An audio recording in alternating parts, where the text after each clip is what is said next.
Ինչ պայմանավորվեցին Նիկոլ Փաշինյանն ու Միշուստինը վերջին հանդիպան ընթացքում, քննարկեցին արդյոք հայ-ռուսական երբեմնի եղբայրական հարաբերություններում առաջ եկած կնճռոտ հարցերը, մասնավորապես դաշնություն արտահանվող հայկական գյուղմթերքի խնդիրները, որոնց առաջ այդպես էլ փակ մնացին ռուսական շուկայի դարպասները։ Նիկոլ Փաշինյանը հաստատում է ռուս պաշտոնակցի հետ իր խոսքով բաց, անկեղծ, բարեկամական զրույց է ունեցել։ Ձեռք են բերվել մի շարք պայմանավորվածություններ, Թե ինչի մասին է խոսքը, Փաշինյանն առայժմ չի շտապում մանրամասնել, հայ-ռուսական երկխոսության փակագծերը բացել, Մոսկվայի պայմանավորվածությունները հողի վրա իրականություն դառնան, նոր կխոսի այդ մասին, ասում է Փաշինյանը։ որպեսզի դուք բոլորը տեսնեք։ Կենտրոնանալով ներքաղաքական օրակարգի վրա, ինչու Բարգավաճ Հայաստան կուսակցության առաջնորդ Գագիկ Ծառուկյանին ազգային անվտանգության ծառայողները իր տան հատակին պառկեցրին։ Ընդ որում սա այն դեպքում, երբ նույն այդ ընթացքում իրավապահները Ծառուկյանի առանձնատուն հասել էին բացառապես խոզարբության, բայց դրանից մոտ 12 ժամ հետո միայն նրան ձերբակալել։ Պարզվում է, ասֆալտին փռելու հրահանգները վաղուց էին տրվել, միայն թե վերջին 8 տարում Փաշինյանի կառավարությունը իր բառերն են դատաիրավական մաֆիայի դեմ էր պայքարում։ Այն մարդիկ, ովքեր չեն ենթարկվել եւ այդ գործերը, որոնք պատշաճ ընթացք չեն ստացել, այդ թվում հանցավոր պայմանավորվածությունների պատճառով եւ մարդիկ շարունակել են իրենց արտոնյալ զգալ եւ դատաիրավական համակարգը այդ թվում նորմալ չի գործել։ Օրինակ դուք որ այդ տեսնում եք, ինչ եք զգում։ Այսպես մարդը կանգնած է, աշխատակիցը սենց խփում է, որ ձեր հոգին փառավորվի դրանից։ Ես ձեր նշած տեսարանները չեմ տեսել, ընդհանրապես գաղափար չունեմ, թե ինչի մասին եք խոսում, դրանք ինձ հետաքրքիր չեն։ Իսկ ինչ վերաբերվում է ասֆալտին փռելու եւ ոչ միայն փռելու հրահանգներին, այդ հրահանգները տրվել են շատ վաղուց եւ հարցը թե ինչու այդ հրահանգները մինչեւ հիմա չեն կատարվել։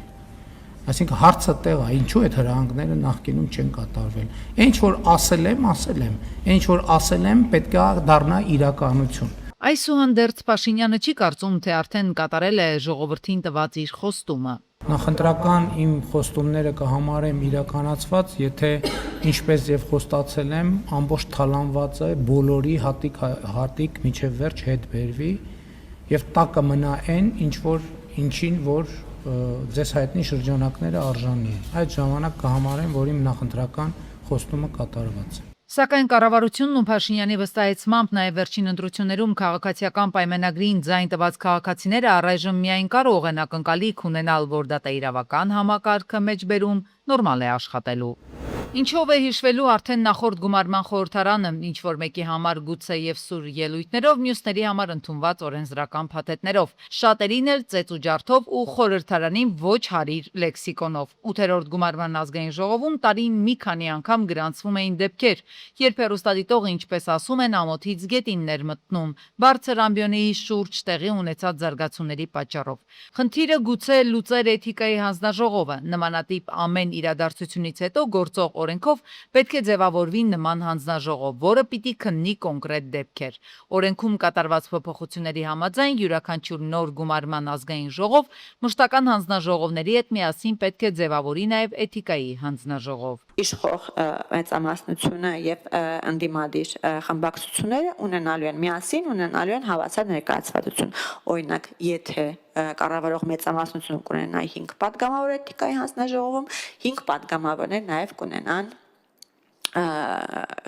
ընդդիմադիր խմբակցությունները կրկին իրենց ունեցած մանդատների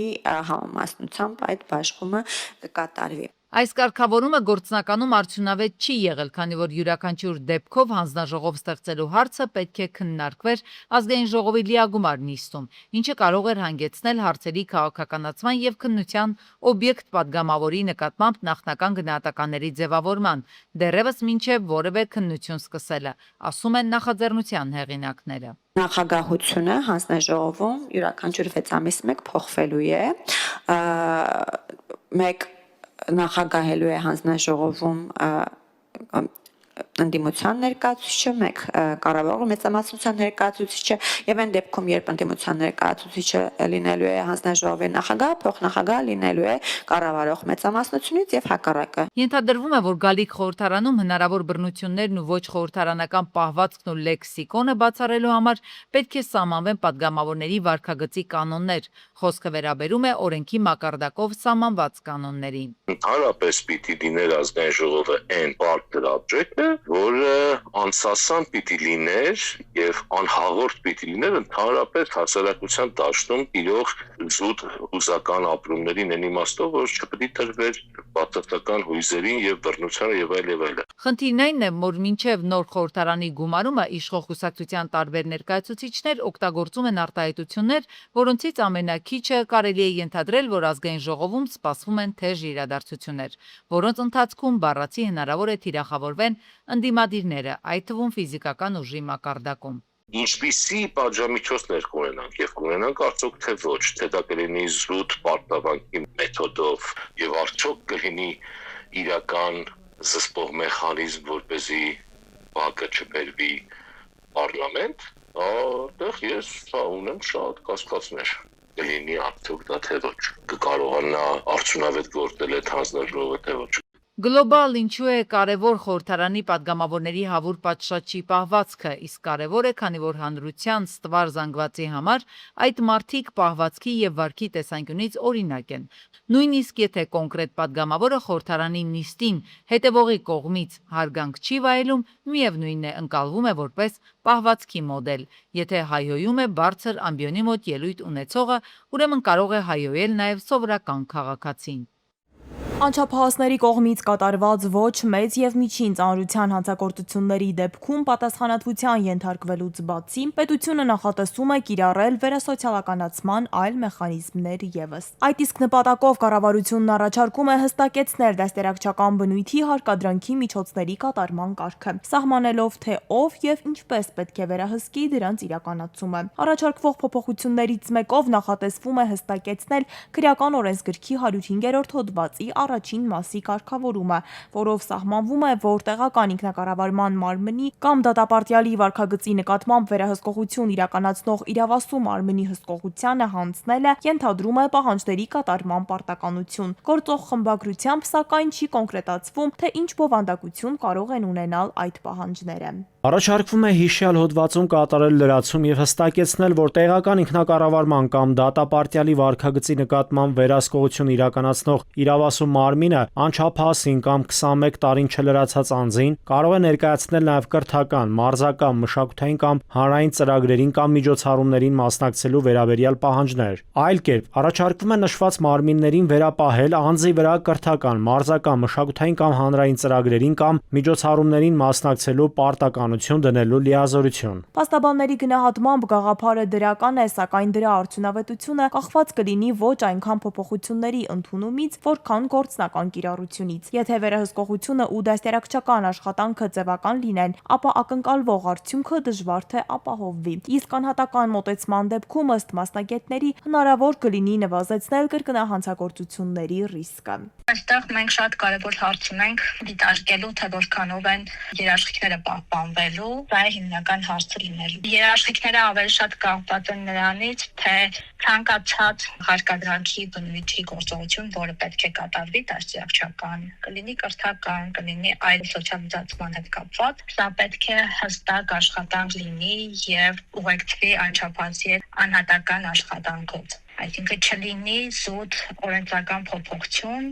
եւ որևէ իրական աշխատանք չլինի։ Մասնագետները պնդում են, որ երբեմն անչափահասները հանցագործություն են կատարում ընկերական շրջապատի ազդեցության տակ ընկնելու պատճառով։ Միևնույն ժամանակ մասնագետները հիշեցնում են, որ այսպիսի միջոցները դատական պրակտիկայում դեռևս հազվադեպ են կիրառվում։ Անպատասխան աշխատակիցների այդ աշխատանքը պետք է տանեն, որպեսզի քրեական ենթամշակույթը զարգացում չապրի Հայաստանում։ Կոնկրետ անչափահասների մոտ մի այդպես շրջան կա, որ այդ շրջանում անչափահասների անչափահասները փորձում են ամեն ձև հակադրվեն իրենց ծնողներին, տեղական ինքնակառավարման կամ ոստիկանության աշխատակիցներին, առավել եւս։ Տվյալ դեպքում կարծում եմ վերահսկողությունը պետք է համաչափ լինի։ Մասնագետների գնահատմամբ առաջարկվող փոփոխության հաջողությունը կախված է լինելու ոչ միայն իրավական ձևակերպումներից, այլև նրանից, թե գործնականում որքան հետևողական, անհատական եւ համաչափ աշխատանք կիրականացվի անչափահասների հետ։ Մասիսի դարակերտ համայնքի այս ջերմոցներում ժամանակին աշխատանքը չէր դադարում։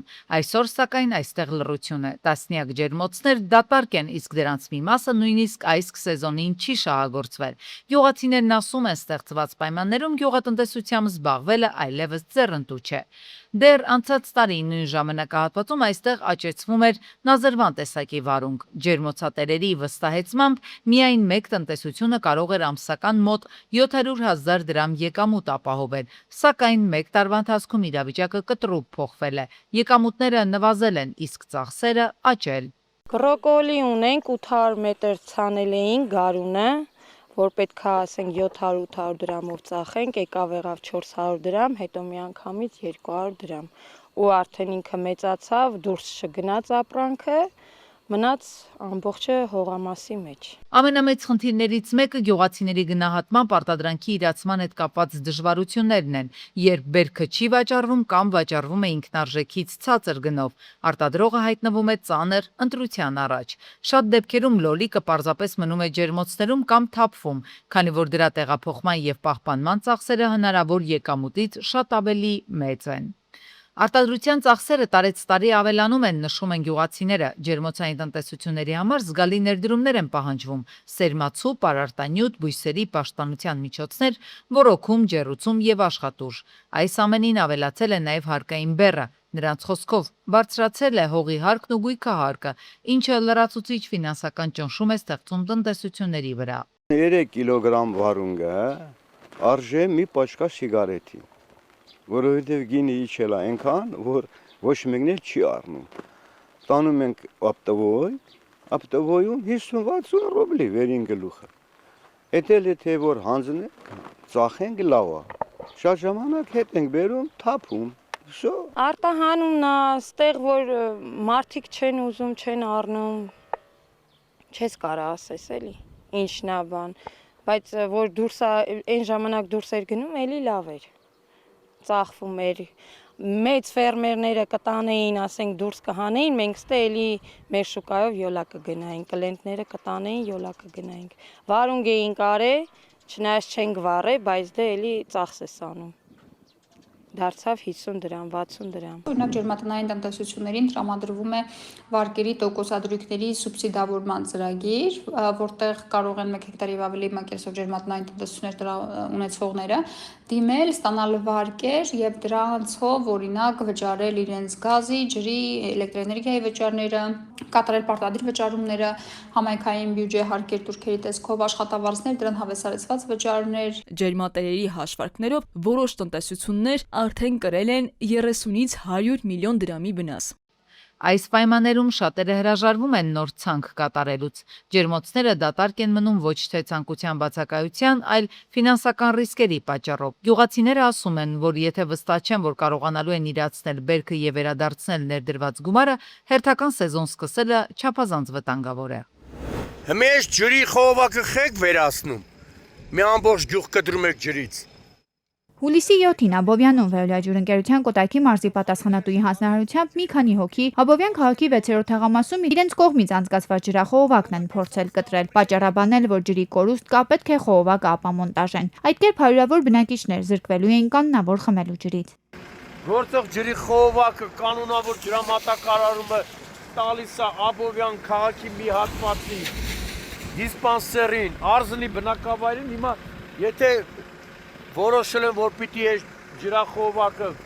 կտրվի, հանվի, այդ մարդիկ մնում են առանց ջուր։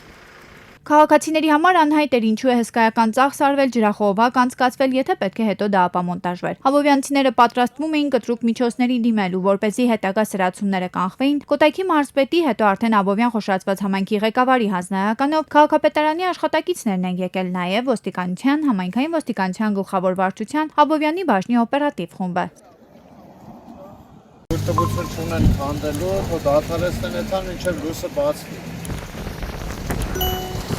Համայնքային ոստիկանները Աբովյանի քաղաքապետարանի ներկայացուցչի հետ արգելել են Վեոլիա ջրին առանց նախազգուշացման գործողությունը, իսկ Աբովյանի ոստիկանությունում էլ փաստաթղթեր են կազմվել։ Հետո արդեն Վեոլիա ջրի ներկայացուցիչը հեռացել է, հանգամանքները պարզվում են։